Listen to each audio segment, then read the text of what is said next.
నమస్తే. ఇప్పుడు మీరు చూడబోతున్న వీడియో ఖచ్చితంగా మీకు ఉపయోగపడుతుంది, నచ్చుతుంది కూడా. మరి మీకు నచ్చిన విషయం నాకు తెలియాలి అంటే ఈ వీడియోని మీరు లైక్ చేయాలి, షేర్ చేయాలి, అలాగే మన ఛానల్‌ని సబ్స్క్రైబ్ చేయాలి. మీ సపోర్ట్‌ని నాకు అందిస్తారు కదూ! ఓకే. ఇప్పుడు వీడియోని స్టార్ట్ చేద్దాం. నమస్తే, వెల్కమ్ టు అవర్ ఛానల్. నేను పద్మిని. ప్రస్తుతంతో పాటు ప్రముఖ ఆధ్యాత్మికవేత్త, ప్రముఖ న్యూమరాలజిస్ట్, లక్ష్మీ నరసింహస్వామి ఉపాసకురాలు శ్రీమతి స్రవంతి గారు మనతో పాటు ఉన్నారు. మాట్లాడదాం. నమస్తే అక్క. నమస్తే పద్మిని. అక్క, పుష్యమాసంలో ఉన్నాం మనం. పుష్యమాసం వైశిష్ట్యం ఒకసారి మాట్లాడుకుందాం అక్క. ప్రతి మాసానికి కూడా ఖచ్చితంగా ప్రాధాన్యత, అలాగే పెద్దపీట వేస్తుంది మన సనాతన ధర్మం. ఎందుకంటే ఎట్లా పుష్యమాసం పుణ్యకాలం మొదలవుతుంది పుష్యమాసంలో కదా. ఉత్తరాయణ పుణ్యకాలాలు కూడా మొదలవుతున్నాయి. అంటే ఖచ్చితంగా సాధనా పరులకు కూడా ఎంతో ఇంపార్టెంట్ ఈ సమయం అని కూడా చెప్తూ ఉంటారు. చెప్పండి అక్క, పుష్యమాసం మీరైతే ఎలా వినియోగించుకుంటారు, ఏం చేయాల్సి? ఎవరైతే ఏళ్ళనాటి శనితో ఇబ్బంది పడుతున్నామో, అర్ధాష్టమ శనితో ఇబ్బంది పడుతున్నామో, లేకపోతే శని మహార్దశ ఉందండి, మాకు నడుస్తుంది, మాకు ఇబ్బందిగా ఉంది అనుకున్న వాళ్ళందరూ కూడా ఈ పుష్యమాసంలో చాలా అత్యంత ఫలం ఇచ్చే మాసంగా మనం చెప్పుకోవచ్చు. ఎందుకంటే శని భగవానుడి నక్షత్రం పుష్యమి నక్షత్రం. పుష్యమి నక్షత్రం దగ్గరగా చంద్రుడు ఉన్నప్పుడు పుష్యమాసం అంటామని మనందరికీ తెలుసు. అయితే మరి ఇప్పుడు ఏం చేయాలి అని అంటే, మీరు ఏదైనా పూజ స్టార్ట్ చేసుకోవాలి. మండలం రోజు ఏదైనా పూజ చేయాలి. 43 రోజులు, 41 రోజు అని మనం ఏదైనా నియమబద్ధంగా చేసుకోవాలి అనుకున్నప్పుడు ఈ మాసం చాలా మంచిది. ఎందుకంటే శని భగవానుడికి ఏదైనా కూడా డిసిప్లిన్డ్గా, నియమంగా చేసేది ఏదైనా కూడా ఆయనకు చాలా ఇష్టం అన్నమాట. కాబట్టి ఈ మాసం స్టార్ట్ చేసుకుంటే మంచిది. మరి ఇవాళ స్టార్ట్ అయిపోయింది కదండి, పుష్యమాసం 2 రోజులు అయిపోయాయి కదా అని ఏం బాధపడక్కర్లేదు.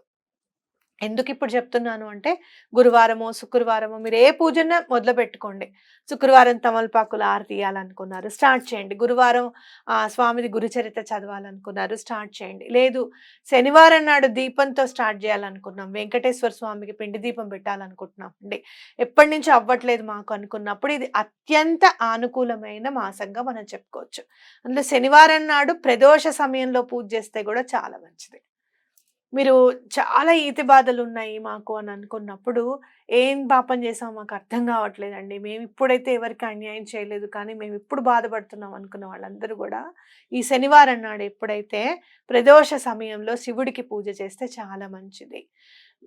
నిజంగా చెప్పాలి అంటే శ్రీపాద శ్రీవల్లభుల వారు అంతర్ధానం అయిపోయిన తర్వాత మళ్ళీ శ్రీగురుడుగా, అంటే నృసింహ సరస్వతిని శ్రీగురులు అంటారు, నృసింహ సరస్వతిగా కూడా ఈ మాసంలోనే ఆయన జన్మించడం జరిగింది. అయితే శ్రీపాదుల వారు ఏం చెప్తారు, ఇట్లాంటి మందబుద్ధి గలవాడు నాకు ఆ పిల్లవాడుగా పుట్టాడు, వ్యాఘ్రేశ్వర శర్మ అని ఉంటారు. శ్రీపాదుల అన్నగారు కదా. శ్రీపాదుల అన్నగారు కాదు, శ్రీపాదుల అన్నగారు వేరు. ఈ వ్యాఘ్రేశ్వర శర్మ ఏంటంటే నడుచుకుంటూ వెళ్ళిపోతూ ఉంటాడు అనమాట. దారిలో ఎక్కడికి వెళ్ళిపోతున్నావు అని అంటే, అమ్మ అదేంటి అభివాదం చెప్పడం తప్ప ఏమి రాదు నాకు, నాన్నగారు కూడా నా గురించే చాలా చింతపడి మరణించారు కదా, నేను ఇలాంటి వాడిని నేనెందుకు బ్రతకాలి, నేను చనిపోవడానికి వెళ్తున్నాను అంటే, నువ్వెందుకు నాయనా, నేనుండి మాత్రం ఏం చేస్తాను, నేను కూడా నీతో పాటు వచ్చేస్తానని చెప్పి తల్లిను కొడుకు వెళ్తుంటే శ్రీపాదుల వారు ఆపి ఆయనని హిమాలయాల్లోకి పంపించేస్తారనమాట పిల్లవాడిని. అత్యంత జ్ఞానం అనేది ఆ అబ్బాయికి వస్తుందన్నమాట.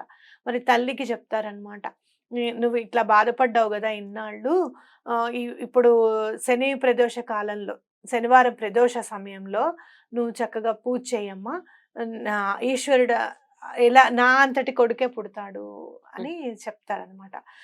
నీ అంతటి కొడుకు కాదు, నువ్వే కొడుకుగా పుట్టాలి అని చెప్పి ఆవిడ కోరుకోవడము. అలానే ఆవిడకే మళ్ళీ కరంజాలో శ్రీపాదుల వారు జన్మిస్తారనమాట. కాబట్టి శనివారం ప్రదోష సమయానికి ఎంత అనుకూలత ఉంది అనేది మనం దీనిలో తెలుసుకోవాలి. కాబట్టి శనివారం నాడు పూజ చేసేవాళ్ళు, స్టార్ట్ చేసేవాళ్ళు ఎవరైనా కూడా, వెంకటేశ్వర స్వామికి పిండి దీపం ఇప్పటిదాకా పెట్టలేదు, మేము పెట్టాలనుకుంటున్నాం, లేకపోతే ఇంకా ముందు పెట్టాం ఇప్పుడు కూడా పెట్టాలనుకుంటున్నాం అన్న వాళ్ళందరూ కూడా ఈ శనివారాలు ఉపయోగించుకోవడం చాలా మంచిది.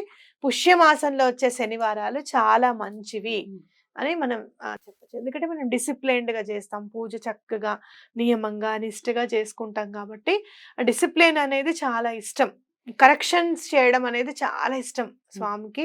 మనం ఏదైనా మిస్టేక్ చేస్తున్నా కూడా వెంటనే మనస్ఫురణకే వచ్చి ఆ కరెక్షన్స్ కూడా స్వామి తప్పకుండా చేస్తారనమాట. రైట్. శని యొక్క అనుగ్రహం ఖచ్చితంగా, శని భగవానుడి యొక్క అనుగ్రహం ప్రతి ఒక్కరికి పరిపూర్ణంగా ఉండాలి. అందులో ఎటువంటి సందేహం లేదు. ఎందుకంటే కష్టం కావాలని ఎవరు అనుకోరు కదా. కానీ కష్టం డెఫినెట్ గా షైన్ చేస్తుంది. వద్దని అనుకోకూడదు. కానీ మనసు అంగీకరించదు కదా. అంటే ఒక్కొక్కసారి భరించలేని కష్టాలు ఉన్నాయనుకో, అవి నేర్పించింది కరెక్టే కానీ ఆ గాయం మాత్రం గుర్తుంటుంది అవును, ఎప్పటికీ అవును. కూడా.